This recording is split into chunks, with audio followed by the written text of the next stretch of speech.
Welcome to the Economic Rockstar Podcast with your host, Frank Conway, connecting brilliant minds in economics and finance. In this week's episode of the Economic Rockstar Podcast, I speak with Julia Norgaard, Ph.D. candidate in economics at George Mason University. We talk about the internet black market for drugs, whether prices for drugs are different if bought online or on the street, how the online drugs market is pretty much like shopping on Amazon, as well as the black market exchange rate. Also, we explore the economics of the Jungle Book and why ticket sellers for concerts don't price discriminate. You can check out all the links, books and resources mentioned by Julia at economicrockstar.com/Julia Norgaard. Never miss an episode of the Economic Rockstar Podcast. Visit economicrockstar.com, submit your name and email, and you will get each episode straight to your inbox. The internet black market, as far as we know, has really limited the prevalence and necessity of middlemen. There are a few accounts of prominent sellers who've come forward and talked about their experience being a prominent seller in the internet black market. And one in particular said that he spends 40 hours a week just packaging and shipping goods.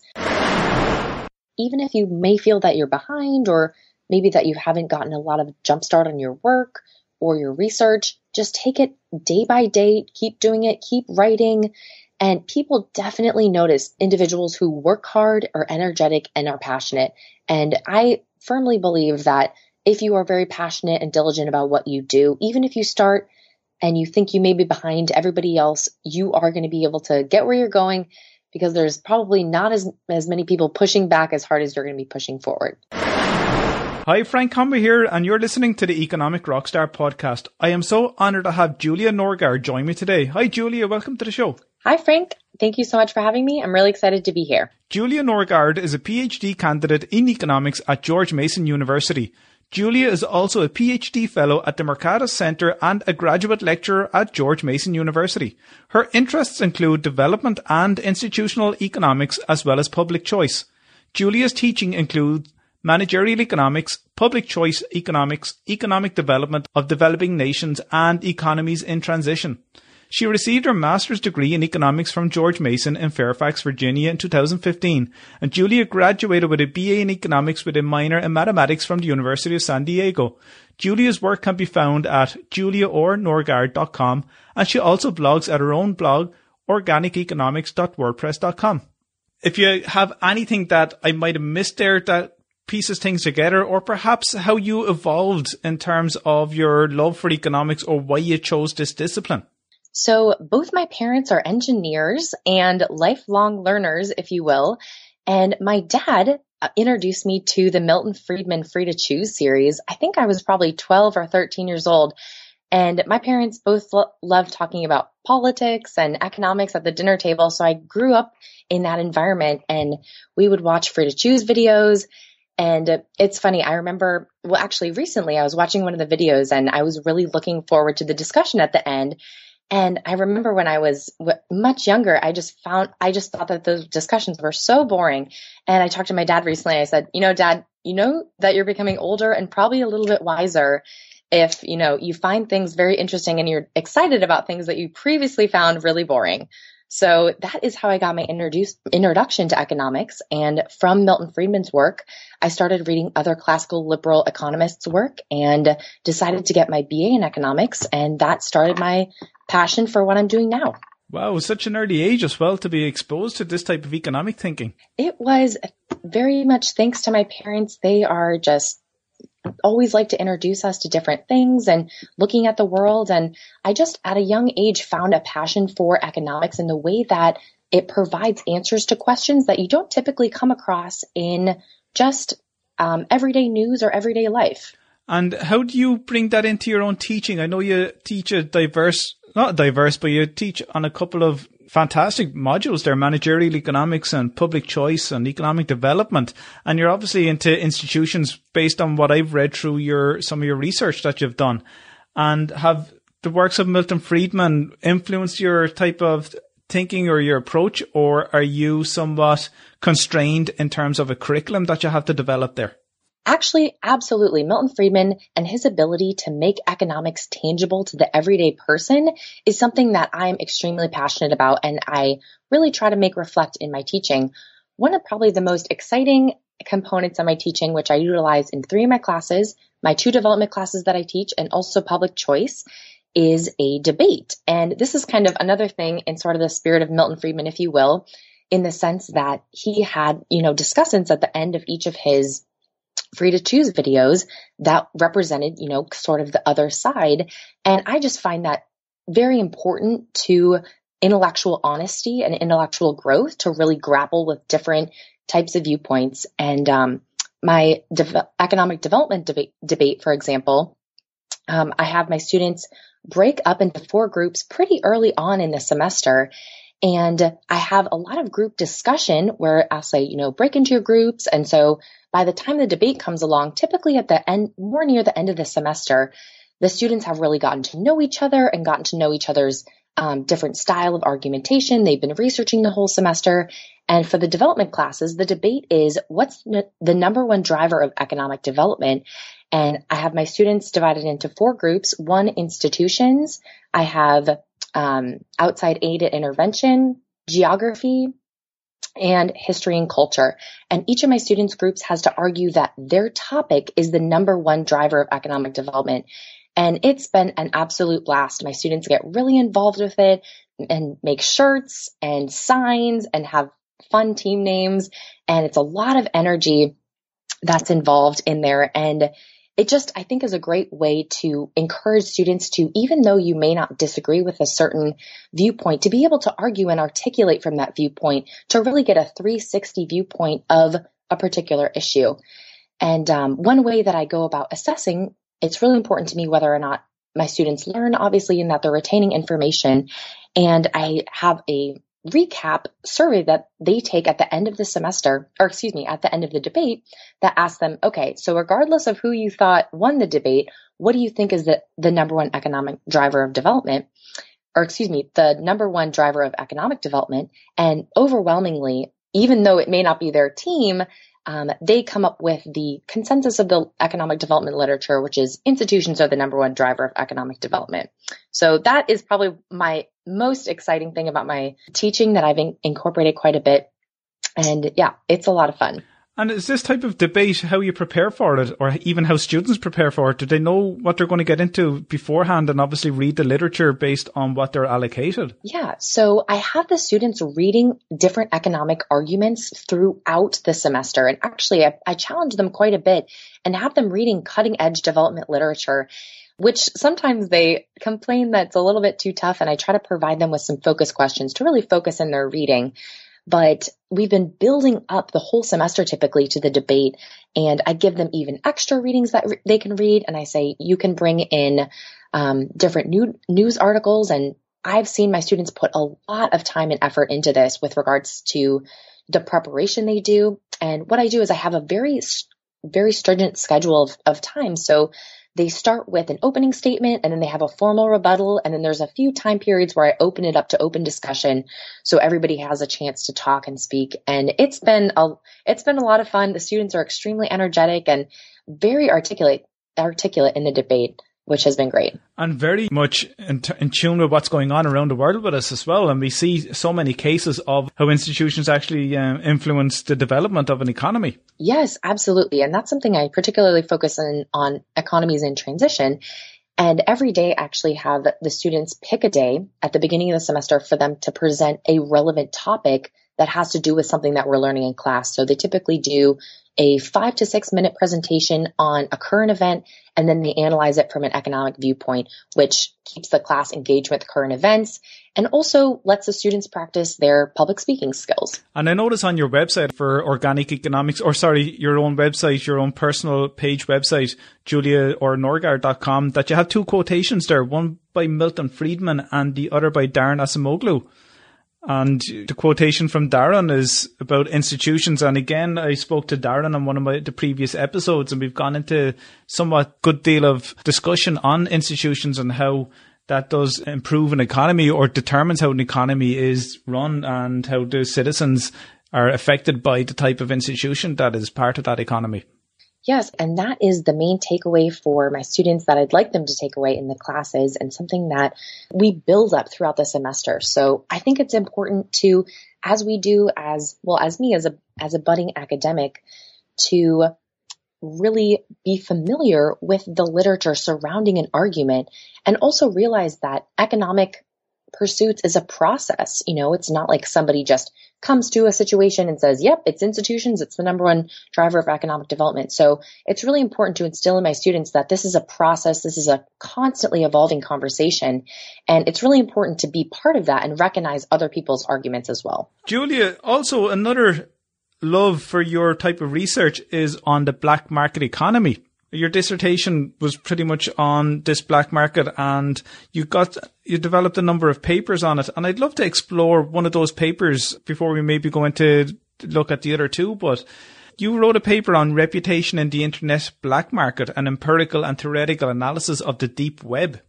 I'm so, I suppose, in awe on how you actually approach this in terms of trying to extract data, firstly, from a website or the deep web, where a lot of the data is very hard to extract, I'm sure. Yes, this has been an absolutely fun and exciting project. And I actually got involved with this project in 2013 when I started graduate school at George Mason.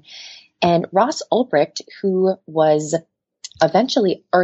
just arrested for operating the darknet market known as the Silk Road. And it was all over the news, and I read very extensively about it. And I just found this topic extremely interesting, especially from an economic lens. And this launched my interest for what now makes up my dissertation. And if you will allow me, I'm just going to back up a little bit and explain a few components of the internet black market, and then I'll go into the specifics of my research with it. So the internet black market is able to exist because of the advent of Bitcoin and Tor. So Bitcoin is a semi-anonymous cryptocurrency that uses blockchain technology, and it functions in a distributed network that is very decentralized. This basically allows you to exchange what's sort of like a cash over the internet. And this was championed in 2008, so fairly new. And this, coupled with Tor, which stands for the Onion Router, which was initially released in 2002 by the U.S. Naval Research Laboratory, that was initially utilized to protect U.S. intelligence communication online and was eventually opened up to the greater public. It's a software that allows anonymous communication over the internet, and it's called the Onion Router because it encrypts data in layers that make it very, very difficult to track. So when data is traveling from one area over the internet to another, it's encrypted, and even the destination IP address is not available at times. So as this data travels, it travels through a network of users that is made up of thousands of relays. And when the data is randomly bounced through these relays and gets to a relay, each relay unencrypts a little bit of it and allows it to go to the next relay. And this searching over the internet basically allows people to be anonymous over the internet. And the coupling of that with Bitcoins has allowed the internet black market to basically come about. And this is a phenomenon that's extremely new. And from an economic perspective, it's particularly interesting because if you look at basically just classic internet exchange forums like Amazon, for example, if something goes wrong, you can take legal recourse ex post. If Amazon sells me something and I never receive it, typically because of the seller's reputation, they'll want to sell it again, ship it to me again, but not always. And with typical ground black markets, you often see people taking physical recourse ex post and in gangs, for example. And with the internet black market, it's kind of a combination of both these two types of exchange that have been studied extensively. However, it allows us, as you were saying, to get data on this, which I'll touch on in just a minute. But this is just a fascinating marketplace because it has no way to take legal or physical recourse ex post. So all the decision making and reputation building needs to be done ex ante. And this is what I particularly look at. So a little bit more info on the internet black market. So there's three main components of it. The surface web is what we search on every day. It's indexed and accessible data. And just if you were to Google information, again, that is both indexed and accessible to the public. There's the deep web, which is estimated to be thousands of times larger than the surface web. And this is data that's accessible but not indexed. So for example, Frank, if you were to buy something on Amazon, you type in your credit card information. I can't Google Frank Conway's credit card information because that exists in the deep web. However, the darknet is a small part of the deep web that is not accessible through standard web browsers. You need Tor to access it typically. And that is data that's both restricted and non-indexed. So this is a very particular portion of the deep web that's, again, fairly new. Tying all those together about the anonymity and the non-indexation of the information. When you have that combined, you obviously do not have what Amazon has and also what a physical transaction might occur. Even if there's criminals on the other side, they could physically harm you if you end up not making payment or they deliver you the wrong material. So the problem here regarding the darknet is that once people remain anonymous, they do not have the exposed reputation that you could end up relying on. So all of this has to be done up beforehand, or the relationship, not even the relationship, but the buying and selling and the exchange has to happen with some degree of trust. That's a really great point, and that's something that I really focus on in my research. And I use a lot of the literature of Bernstein, Grief, Benson, and particularly Leeson to really frame what I'm looking at and basically say, exactly, if people are anonymous, they can't take any recourse ex post, how does this exchange take place? And so we look at, my colleague August Hardy and I look at the reputation mechanisms and how that plays a role and in the marketplace, and whether or not people with a strong reputation are able to charge a premium for their particular goods.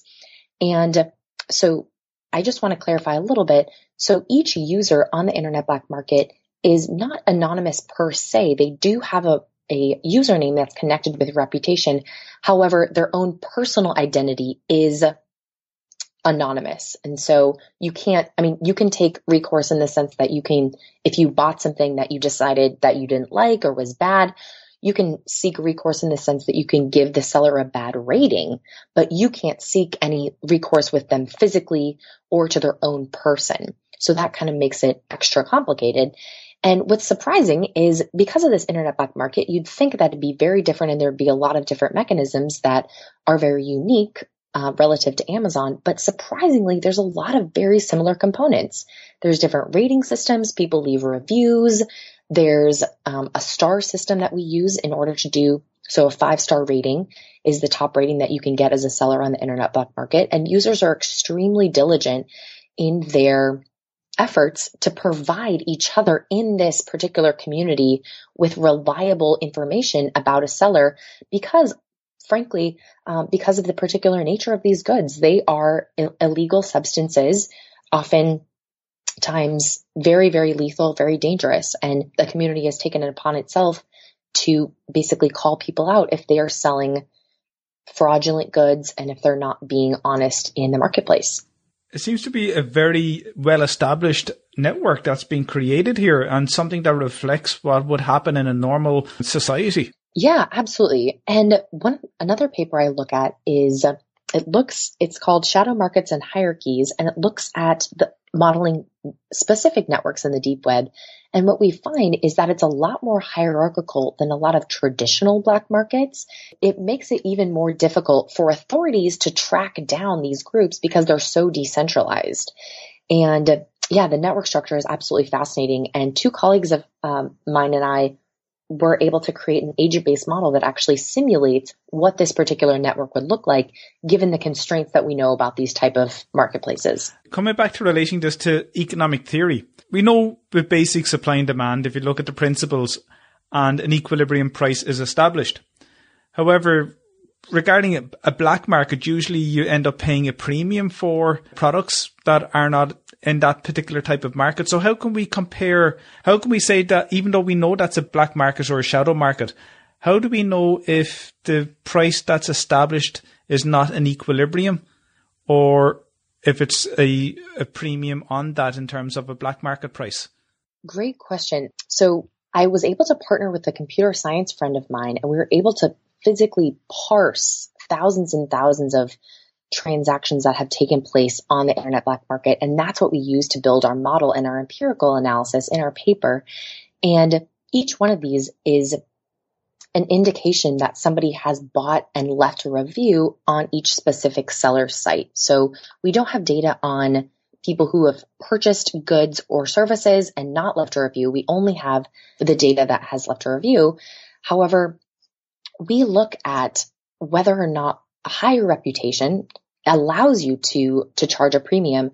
And as far as what we've looked at is the equilibrium prices on the internet black market are relatively comparable to prices just in the traditional ground black markets. However, just communicating with this type of marketplace, we found particularly that users will seek this out if the costs are extremely high to engage in traditional black markets, either maybe just reputation building or physical interaction barriers. So the internet black market does really allow people a different option if they're not able to receive goods in a certain way. The pricing is extremely competitive on the internet black market, and you'll see very little deviation between prices. And our paper specifically looks at the cannabis market, but you'll see very little deviation in price. Typically, sellers will try to make themselves stand out. They'll try to employ cost discriminating signals, such as offering free samples, free shipping of goods. They'll offer to double or triple vacuum seal the packages to try to ensure that the buyer will actually receive the goods. So it's a very similar to what you kind of see on Amazon in the sense that there's not a lot of price fluctuation. However, we do find that sellers with a higher reputation are able to charge a premium in these marketplaces. I can only imagine compared to traditional, say, for example, if you had a bookstore and you set up shop and you employ people and you sell books, compared to selling books online where you just set up an online store and have the inventory at home and sell the books as the orders come in. And if that model was established for that particular type of shop or industry, I can only imagine how it would look for a black market economy where you remove the seller or the group of sellers that are going to be selling the product for you if you're a larger distributor of, say, cannabis, compared to one whereby you can do it from your own home and have the shipping costs, which are quite, in relative terms, a lot smaller than what you would pay, say, someone to sell the drugs for you, even though there are equal risks there, or your risks come back to you if you end up being somewhat caught in terms of being able to relocate or identify the person who actually shipped the goods in the first place. Yeah, actually, definitely. That's a really good point. I think what you're trying to get to is the middleman component of it. As you can imagine, these particular marketplaces and networks are extremely hard to research because there's not a lot of data on exactly the demographics of these individuals, what they're doing, how they're exchanging. So that's one of the reasons we employ the agent-based model, because it allows us to simulate this type of interaction. But to your point, the internet black market, as far as we know, has really limited the prevalence and necessity of middlemen. There are a few accounts of prominent sellers who have come forward and talked about their experience being a prominent seller in the internet black market. And one in particular said that he spends 40 hours a week just packaging and shipping goods, just literally just packaging things. So these people are employed in very high volume businesses. But that's not necessarily everybody. There are sellers who only sell one type of good. There's sellers that sell, many different strains of goods and whatnot. And it's a very dynamic marketplace. And when you say the various strains of, say, cannabis, to buy a particular strain, and if you want to get good quality, obviously the 5 stars or the star system is there to indicate to you whether you can trust this seller and if they have a good reputation. Yep. And as far as we know, the buyers really, really look and are very sensitive to that star rating system. And what's really interesting, again, kind of going back to the network of buyers and sellers, if you will, but buyers will post, some buyers are engaged in chemical testing of these products, and they will post the results on the seller's, their page, and they said, the seller actually was very honest. This is what they said that they were selling, and they're right. Or, oh, this, chemical makeup of this particular drug was actually not what they were advertising, and they'll call them out as a fraud. So it's really interesting when you see that type of interaction and these individuals being very sensitive to this type of reputation mechanism, because they know that that's one of the main things that allows this marketplace to exist and persist. Just looking at your appendix here, where you have 5-star feedback for one of the sellers saying, extremely good product for the price. I'm a satisfied customer, will call again. Always the same. SH, the best you can get here, 10 out of 10. Quick delivery, excellent stealth. So they're good delivery and good smoke. It seems to be quite a good system in terms of, if you are a consumer of cannabis, why not let something like this continue, especially when you have states in America that are allowing users to smoke cannabis? So I don't know if I understand your question exactly. Are you asking why? I'm sorry, I didn't quite understand the question. So we're getting good feedback here for a seller of cannabis, and you might end up getting, say, dodgy cannabis from a street seller. And there's obviously crackdowns for legal reasons. There's a crackdown on both systems, whether they're selling on the street or whether they're selling through, say, Silk Road, which was shut down.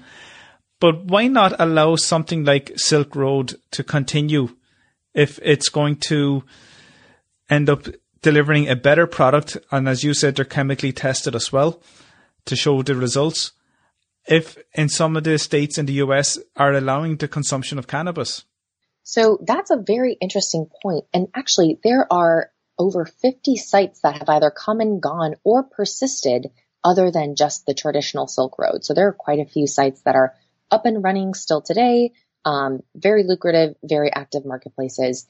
And that is an interesting question. What's very, very particular about this marketplace is that it's completely unregulated. And that is another feature that I think it makes it especially interesting to look at as a economist, because this is a type of marketplace that, like traditional black markets, is untaxed, unregulated, but also has that component of anonymity because it exists on the internet.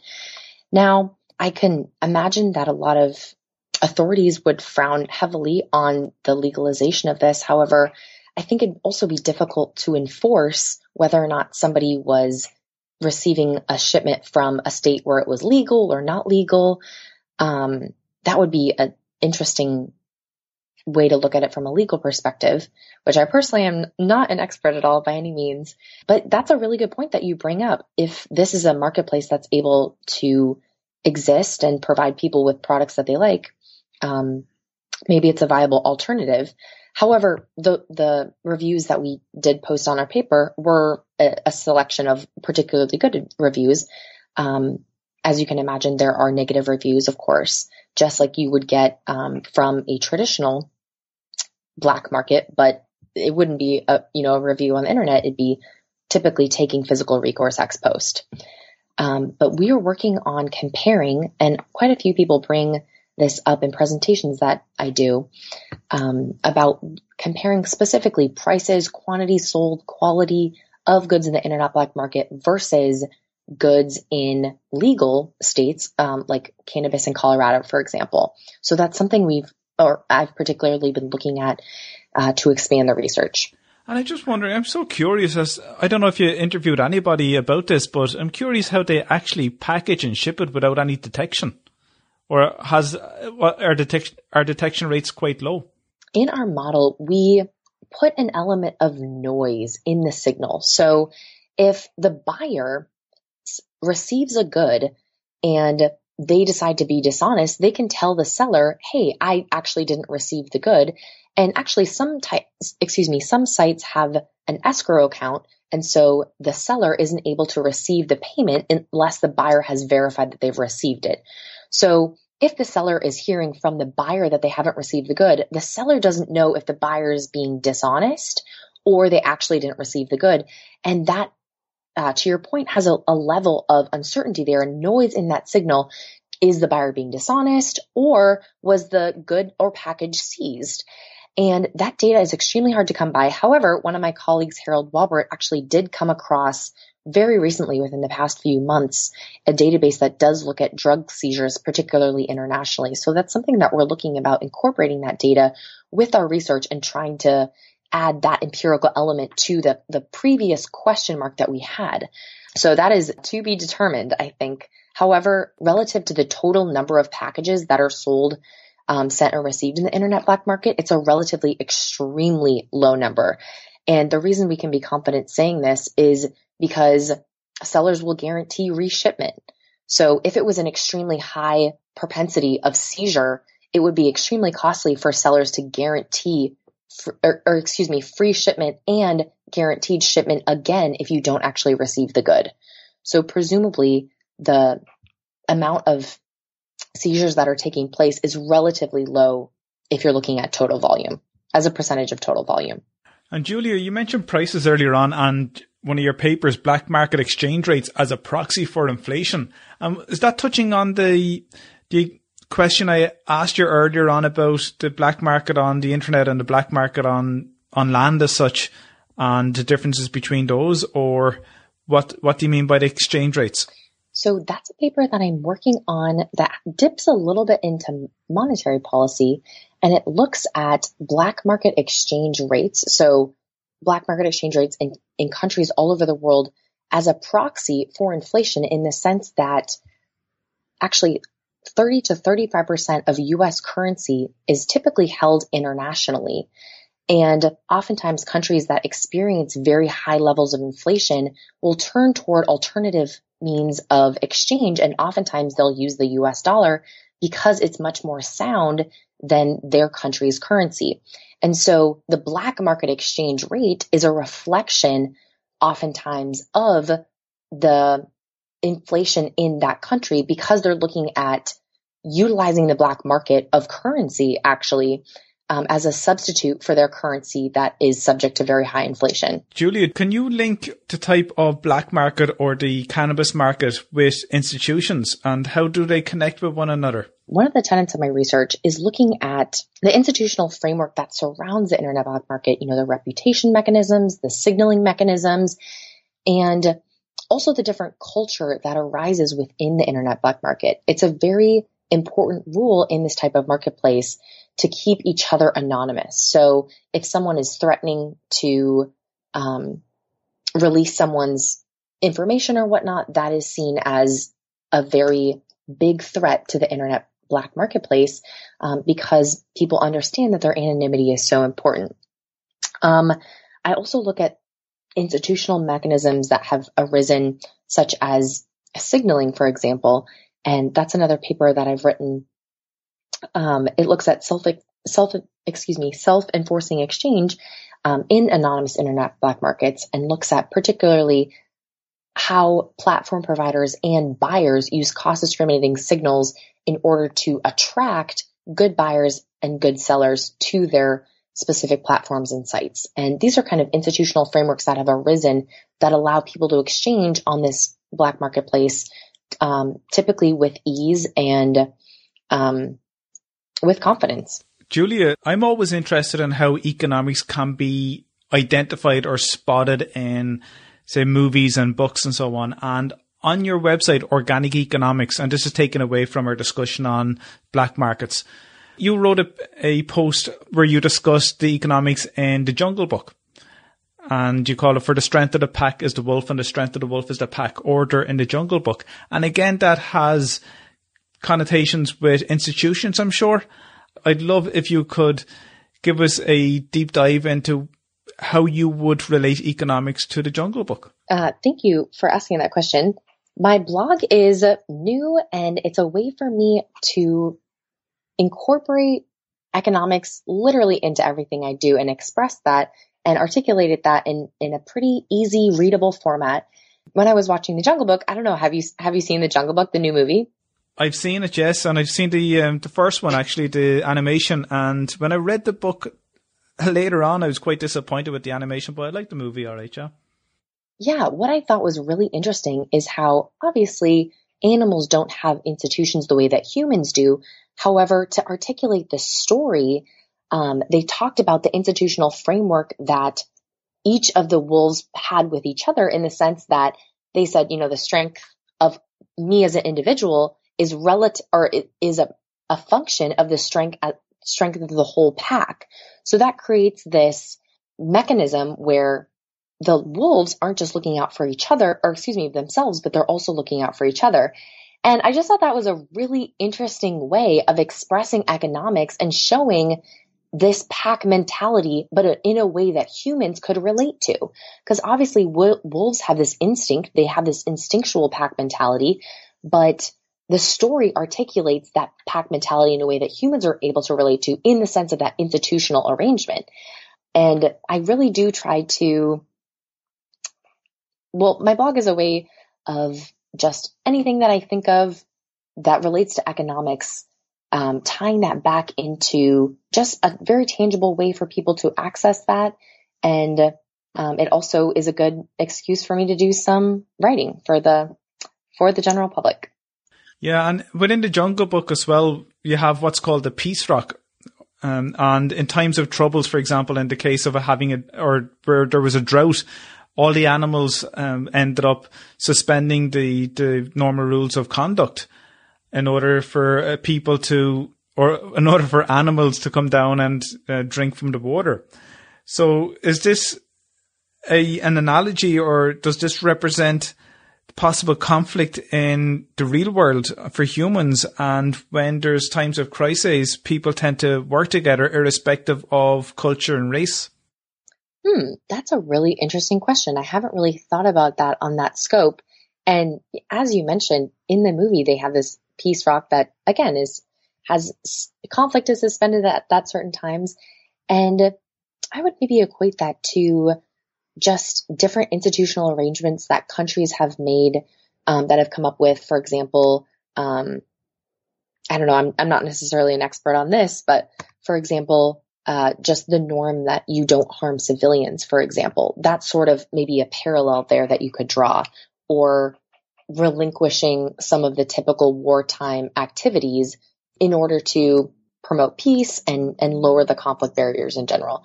But yeah, that peace rock component of the movie was very interesting as far as trying to deflate conflict in that type of situation. And again, relate it to humans, because we don't necessarily have those instincts in the sense that animals do. And I just thought that was a really interesting component of the story.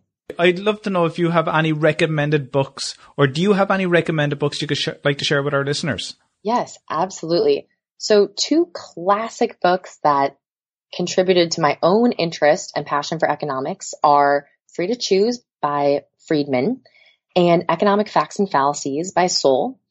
And a few books that have particularly guided and informed my own work are The Calculus of Consent by Buchanan, Lawlessness and Economics by Dixit, Codes of the Underworld by Gambetta, Private Governance by Stringham, and A New Terror by Lacour. And these particularly have to do with different institutional frameworks that I applied particularly to the internet black market, and all really great reads.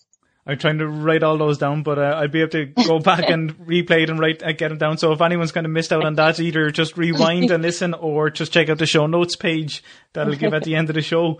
But they're quite diverse, but very much part of who you are in terms of your career in economics, because the Calculus of Consent and Buchanan, I'm sure that's to do with mathematics, and given your mathematics background too, it fits very well.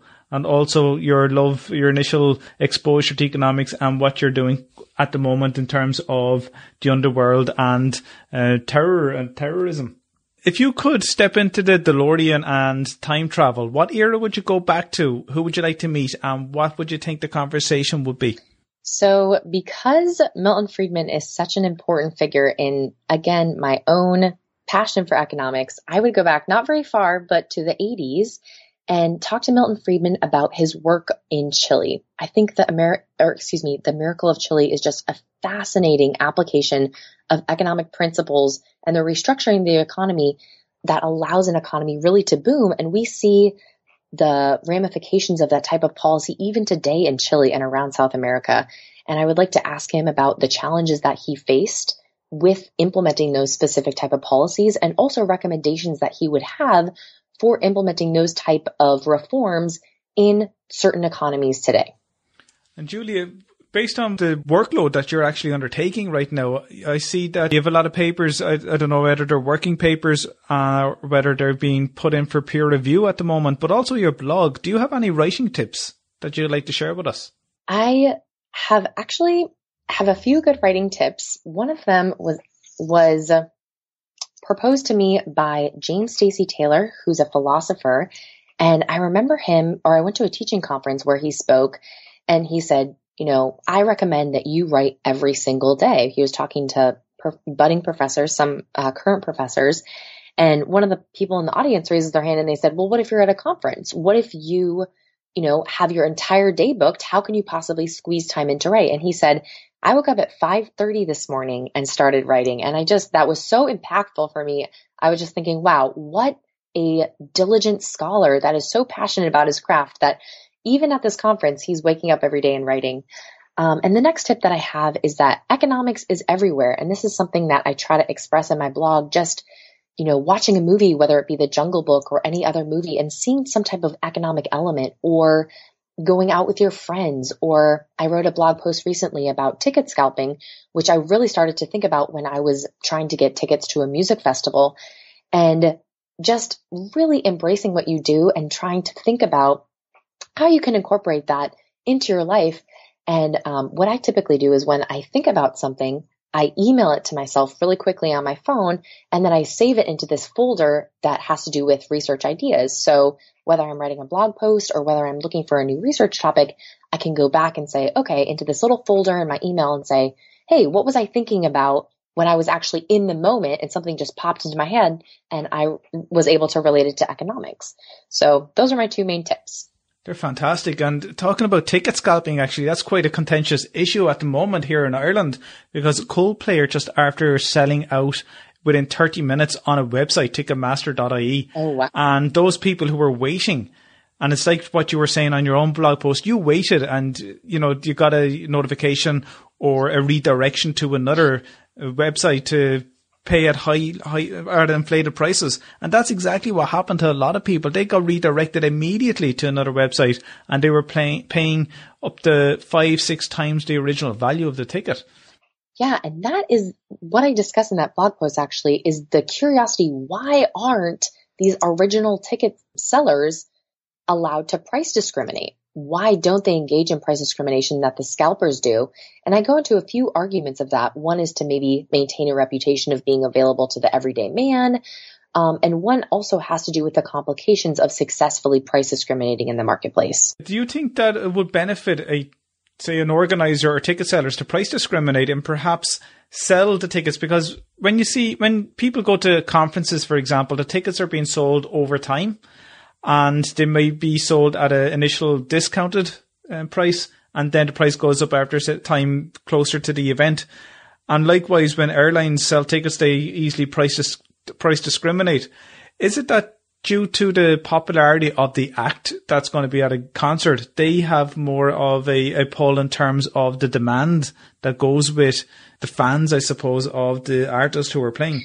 That is a really good question. And I've read a few articles that talk about specific performers that actually purposely lower the prices of their tickets because they say, hey, we want this to be accessible to people other than wealthy people. For example, the Hamilton, the Broadway show in New York, as far as I know, has very reasonably priced tickets that are pretty good and are basically subsidized by higher priced tickets.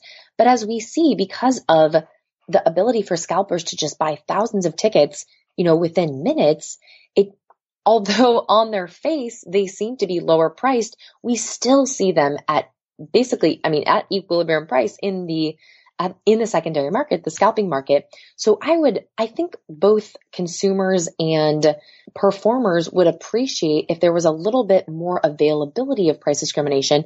And something I think is a good example of that is selling cheaper tickets, months and months and months in advance, and increasing the price as the event approaches. I think that would be a good technique. However, as I discussed in the blog post, that is relatively costly to do. And if you maybe have a small venue and you're not able to really monitor that, it could be prohibitively costly for you to engage in that type of price discrimination. And that's maybe a reason why they don't do it. But I can imagine a bigger organization like Live Nation, for example, having the ability to do that. And that's why I think maybe their reputation is something they don't want to tarnish, at least on its face. And that might be the reason that they're not engaging in that type of pricing. On your CV, it's quite extensive in terms of how you built up a lot of experience or exposed yourself to internet or finance related openings or posts that you would have actually worked on, even voluntary work. And I see that if there might be students out there who would love to go in the direction that you're going in, but they may not have the experience. They might think it's a bit late perhaps to try and cram all of this in when I'm in a final year of a course, and I'd love to go on and perhaps lecture after I do a postgrad or a PhD. What advice would you give people who not want to try to imitate what you're doing, obviously, but who would like to maybe go on a track that you're actually going on, and who may not have the affiliations or memberships right now, or even the service or the voluntary work that you have? So one thing that I highly recommend is just letting your passion shine through your work. And that may sound a little bit cheesy, but I truly do believe that. And if you're passionate and diligent about what you do, people will notice that. So even if you may feel that you're behind, or maybe that you haven't gotten a lot of jumpstart on your work or your research, just take it day by day, keep doing it, keep writing. And people definitely notice individuals who work hard, are energetic, and are passionate. And I firmly believe that if you are very passionate and diligent about what you do, even if you start and you think you may be behind everybody else, you are going to be able to get where you're going, because there's probably not as many people pushing back as hard as you're going to be pushing forward. That's fantastic advice. Julia, thank you so much for being so inspiring and for joining me on Economic Rockstar. I had a blast and I personally learned a lot from you. Share again with our listeners where they can find you. My personal website is juliarnorgaard.com, and my blog is organiceconomics.wordpress.com. And you can also find me on the Mercatus website, as well as George Mason University graduate lectures. You can find all the links to Julia on economicrockstar.com/Julia Norgaard. Julia, thank you so much for being so generous with your time. You are an economic rockstar. Thank you so much for having me, Frank. I had a great time.